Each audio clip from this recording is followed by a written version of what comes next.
It was one of those dreary November evenings in New York City when the wind whips between buildings with particular spite, and the gathering darkness seems to arrive hours too early. Mark Ruffalo had just finished a grueling 12-hour script reading session for an upcoming independent film. His usual beard was gone, shaved clean for the role, and he'd left his signature beanie at home, feeling oddly naked without either. The actor's stomach growled as he walked down 7th Avenue, passing the endless stream of yellow cabs and hurried pedestrians. His refrigerator at home was as empty as his stomach. He'd been too busy lately to properly grocery shop. The thought of waiting for delivery or sitting alone in a restaurant held no appeal.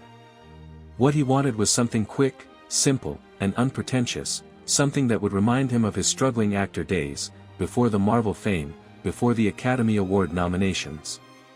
The flickering fluorescent sign of Jerry's Corner Market caught his eye.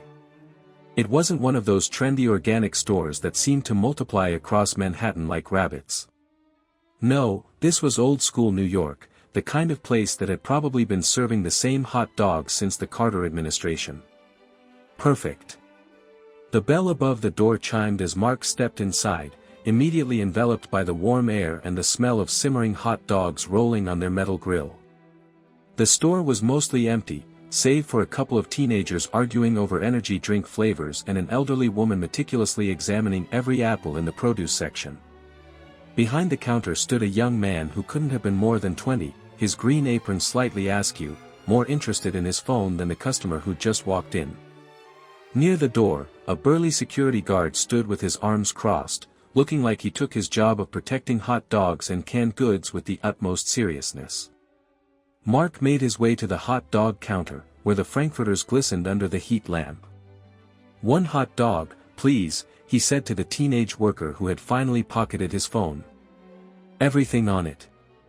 The simple request felt liberating: no personal chef, no carefully calculated macros, no paparazzi documenting his food choices. As the young man assembled his hot dog with mechanical efficiency, Mark found himself smiling at the normalcy of it all. Here, he wasn't the Hulk, or the award-winning actor, or the environmental activist. He was just another hungry New Yorker getting dinner.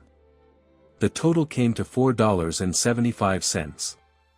Mark reached for his wallet and pulled out his credit card, only to see a small, worn sign he'd missed earlier: cash only, no exceptions. He patted his pockets, knowing it was futile. Like many New Yorkers, he'd grown accustomed to paying for everything with his phone or card. The last actual cash he'd handled had been a $5 bill he'd given to a street musician last week. The hot dog sat there on the counter, perfectly dressed with mustard, sauerkraut, and onions, seemingly mocking him. The cashier's expression shifted from boredom to annoyance. "Look," Mark said, attempting to inject some humor into the situation, "what if I pay with an autograph? I'm Mark Ruffalo, you know, from the Avengers." He gave what he hoped was a winning smile, suddenly very aware of his clean-shaven face and hatless head. The cashier's blank stare could have frozen hell itself. The security guard, who had been watching the interaction with growing interest, stepped forward, his face a mask of professional skepticism. "Sir," the guard said, his voice carrying the weight of someone who'd heard every excuse in the book, "we've had 3 people this week claim they were celebrities trying to get free food. I'm going to have to ask you to step aside unless you can pay cash." The situation was rapidly becoming absurd.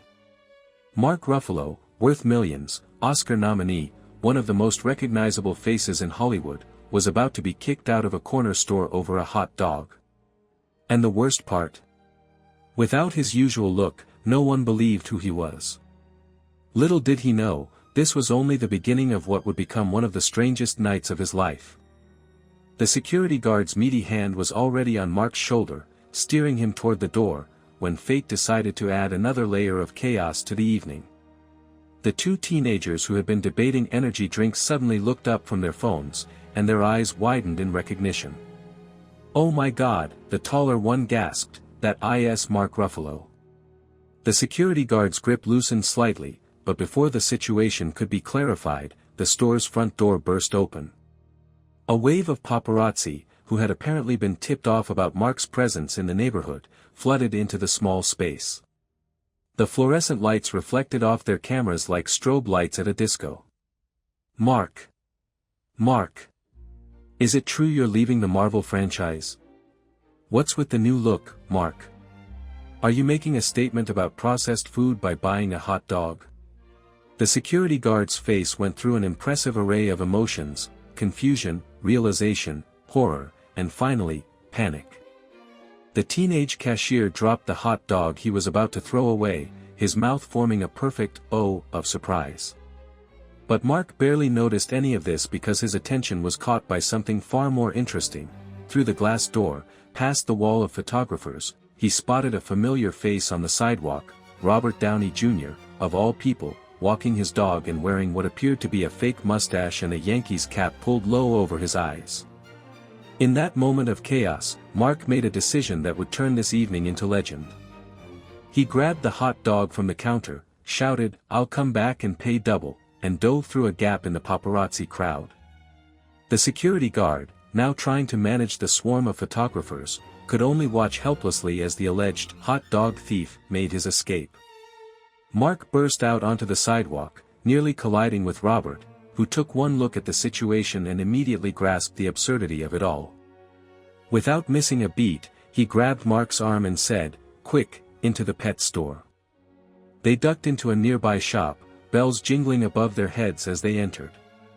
The paparazzi stream rushed past, cameras clicking frantically, while Mark and Robert crouched behind a display of premium dog food. Robert's dog, seemingly delighted by all the excitement, wagged his tail and tried to lick Mark's face. "You know," Robert whispered, watching the chaos through the store window, "when I decided to take a quiet evening walk with my dog, I didn't expect to be hiding in a pet store with a fugitive Mark Ruffalo and his stolen hot dog." Mark, still clutching his illicit street food, couldn't help but laugh. "Would you believe this all started because I didn't have $4.75 in cash?" "Oh, it gets better," Robert replied, peering through a gap in the dog food bags. "Look who just joined the party." Through the window, they could see Chris Evans, wearing a hoodie and looking thoroughly confused, being stopped by the mob of photographers who were now desperately searching for Mark. The paparazzi, in their frenzy, didn't even recognize Chris, instead asking him if he'd seen which way Mark Ruffalo had gone. "This is getting out of hand," Mark muttered, looking down at the hot dog that had started it all. "I've got to go back and fix this before it gets any worse." "Wait," Robert said, a mischievous glint in his eye that Mark knew all too well from their years of working together. "I've got a better idea. You know that Italian restaurant around the corner, Giorgio's? The one that's impossible to get into? What about it? The owner owes me a favor, and I happen to know they have an entrance through the back alley. What do you say we turn this hot dog incident into something truly memorable?" Mark looked at his friend, then at the hot dog, then at the growing crowd outside. The night had already jumped the rails, why not see where this train was heading?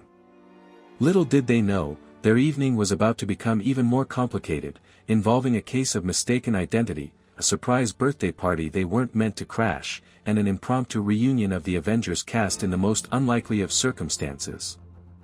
The back alley behind Giorgio's was exactly what you'd expect, a narrow passage between buildings, illuminated by a single flickering light, with the kind of metal door that looked like it hadn't been painted since the Reagan administration. Robert's dog sniffed suspiciously at a nearby dumpster while Robert himself tapped out a complex rhythm on the door, clearly a prearranged signal. The door creaked open to reveal a short, elderly man with wild gray hair and the most magnificent mustache Mark had ever seen. "Roberto," the man exclaimed, before noticing Mark. "And Madonna Santa. Is that Bruce Banner with my competitor's hot dog?" Before either of them could explain, Chris Evans appeared at the other end of the alley, having somehow escaped the paparazzi. "Guys, you're not going to believe this," he said, slightly out of breath, "but Scarlett and Jeremy are inside Giorgio's right now. There's some kind of private party going on." The elderly man, who Mark now realized must be Giorgio himself, was practically bouncing with excitement. "Yes, yes. His birthday party for my grandson. He is huge Marvel fan, but too shy to invite his heroes. I was going to call Roberto tomorrow to ask for signed picture, but now. His eyes twinkled with possibility. Robert turned to Mark with a grin. Well, what do you say? Want to turn this hot dog heist into a birthday miracle? Just then, Mark's phone buzzed. It was a text from Tom Holland. Guys? Why am I seeing tweets about Mark Ruffalo stealing hot dogs? Also, I may or may not be stuck in Giorgio's bathroom hiding from paparazzi. Could use some help. And that's how Mark Ruffalo, still holding his contraband hot dog, found himself sneaking through the kitchen of New York's most exclusive Italian restaurant, following a proudly beaming Giorgio, with Robert Downey Jr., Chris Evans, and Robert's increasingly excited dog in tow.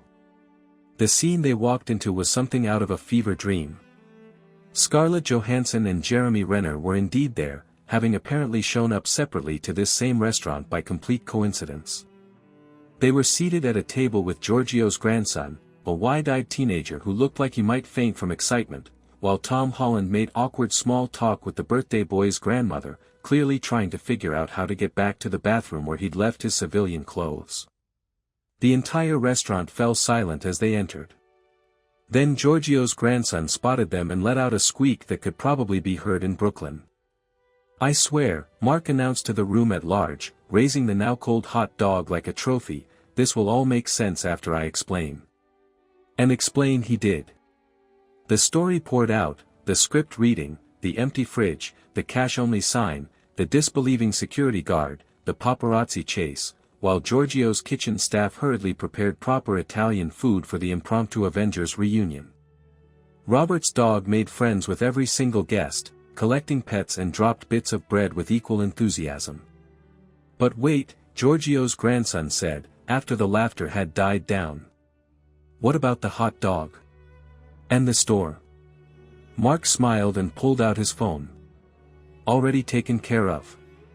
I had my assistant run over with cash to pay for the hot dog, plus enough extra to buy hot dogs for everyone in the store. The security guard apparently wants to frame the receipt. And the paparazzi? Someone asked. Still circling the block, Chris reported, peeking through the window blinds. They've now convinced themselves we're all at a secret Marvel meeting planning a new movie. Well, Robert said, raising his glass, in a way, this is better than a movie. Happy birthday, kid. Sorry we crashed your party. Are you kidding? Giorgio's grandson beamed. This is the best birthday ever. But, Mr. Ruffalo, what happened to the hot dog? Mark looked down at the now cold hot dog that had started it all. You know what? I think this hot dog deserves to be preserved for posterity. Giorgio, got any ideas? The old restaurateur's eyes lit up. Leave it to me. He disappeared into the kitchen and returned minutes later with the hot dog artfully arranged on a silver platter, garnished with microgreens and a drizzle of aged balsamic vinegar. I present, IL Hot Dog di Ruffalo. New special on menu, very exclusive, only for customers who bring entire Avengers team. As the room erupted in laughter and applause, Mark couldn't help but smile. Sometimes the best adventures start with the simplest things, like craving a hot dog and not having cash.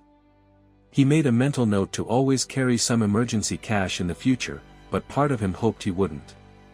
After all, you never know when you might need another unlikely adventure. And as for the security guard? Well, he ended up with the best story of his career, a framed receipt signed by the entire Avengers cast, and a standing invitation to Giorgio's for free hot dogs, served with aged balsamic vinegar, of course. The next morning, page 6 ran the headline, Mark Ruffalo's hot dog caper leads to surprise Avengers reunion at exclusive NYC eatery. But that's the thing about New York, sometimes the best stories are the ones that start with a simple craving and end with a miracle. As for the actual hot dog that started it all, legend has it that Giorgio had it bronzed and mounted on the wall of his restaurant, where it remains to this day, a testament to the night when a missing $5 bill led to one of the most memorable evenings in the restaurant's history. Tell us in the comments what part of this story impressed you the most. If you liked it, please like, subscribe, and ring the bell so you don't miss the next videos. See you in the world of incredible events.